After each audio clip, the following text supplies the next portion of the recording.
혹시 우리가 놓치고 있는 게 있을 수도 있으니까 조국 전 장관의 입장에서 생각하고 질문 드릴게요.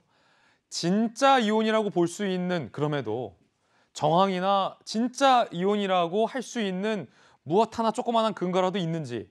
그럼 두 번째는 위장 이혼이었는데 조 전 장관이 아 진짜 이혼이었구나 내 동생 부부가 라고 착각할 개연성이 조금이라도 있는지.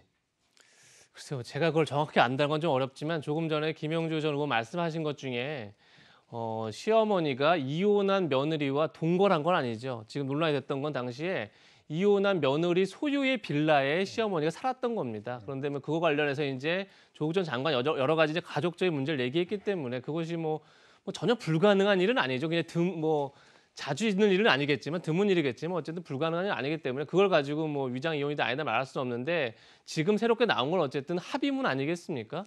그러니까 조국 전 장관의 동생인 조건 씨가 결혼을 요구하면 언제든 전처를 응해야 된다 이런 내용이 있다는 건데 사실 생각해 보면 만약에 위장 이혼을 한다면 저런 문구를 도대체 왜 넣지요? 약간 조금 의문은 듭니다. 저런 문구를 굳이 넣을 이유가 있었을까? 위장 이혼을 하면서. 근데 또 한편으로 보면 일반적인 협의 이혼은 아닌가 보다라도 생각할 여지도 있는 거죠. 저런 문구 자체가 굉장히 특이하고 아주 뭐 독특한 경우라고 할 수 있겠죠. 그래서 뭔가 우리들이 알기 힘든 뭐 조국 전 장관 동생 부부만의 어떤 일이 있는 거 아닌가 싶은데 어쨌든 그럼에도 불구하고 그건 굉장히 사적인 문제죠. 저희가 공적으로 관심을 가질 이유가 없는 문제일 수 있는데 지금 저희가 이걸 논의하고 있는 이유는 조금 전에 뭐 잘 설명해 주셨지만 결국은 조국 전 장관의 동생이 조건 씨가 웅동학원의 사무국장으로 일하면서 웅동학원의 자산 일부를 가지고 어쨌든 본인이 개인적으로 대출을 받았고 그것을 갚지 못하다 채무 변제 의무를 지키지 않기 위해서 위장 이혼을 하는 거 아니야. 다시 얘기해서 웅동학원에 오히려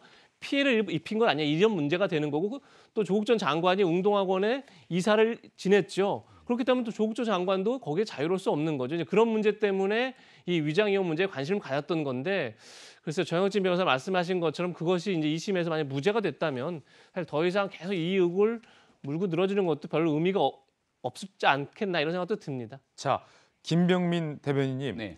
조국 전 장관이 했던 많은 말 중에 첫 번째, 표창장은 위조된 게 아니다. 사실이 아닌 것으로 재판 네. 결과. 두 번째, 인권법센터 증명서는 위조된 게 아니다. 재판 결과 이 역시 사실이 아닌 걸로.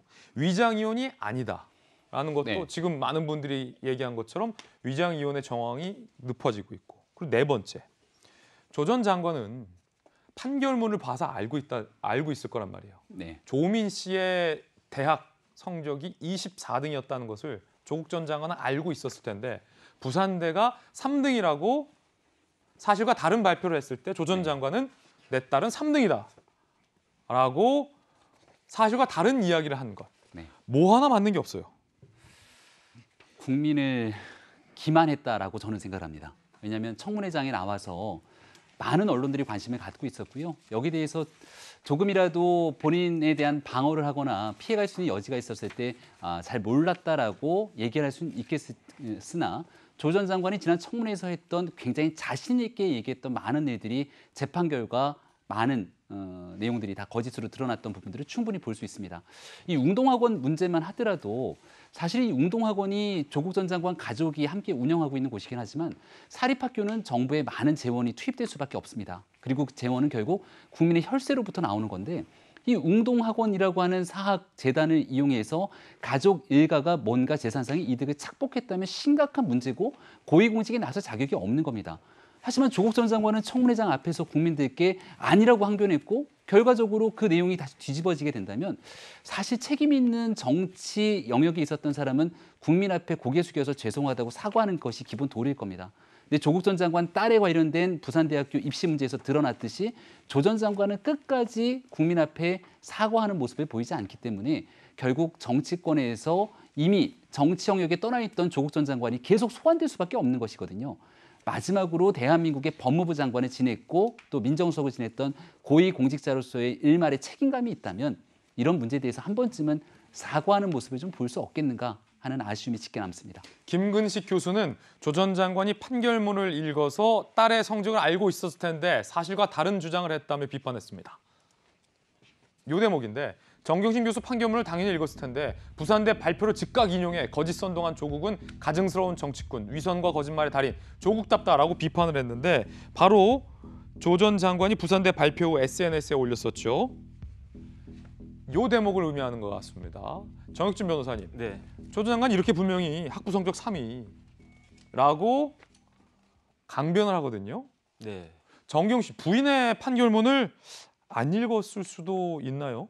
저는 사실은 제가 너무 부끄럽다 그 생각이 듭니다. 왜냐하면 첫 번째 조국 전 장관은 전공이 법학이잖아요. 형법학이잖아요. 그러면 저라도 저 판결문이 있으면 꼼꼼하게 봅니다.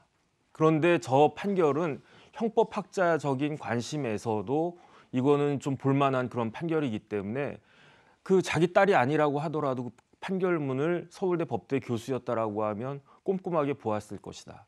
그 다음에 법학자가 아니더라도 그 우리 가족 중에 한 명이 형사처벌을 받든지 민사재판을 하든지 해서 판결문이 나왔어요. 그러면 우리나라의 어떤 사람이 그 판결문을 줄치면서 그 요약 정리하면서 꼬박꼬박 보지 않았겠습니까? 더군다나 만에 하나 저 판결에서 정경심 교수가 전부 승소를 했다.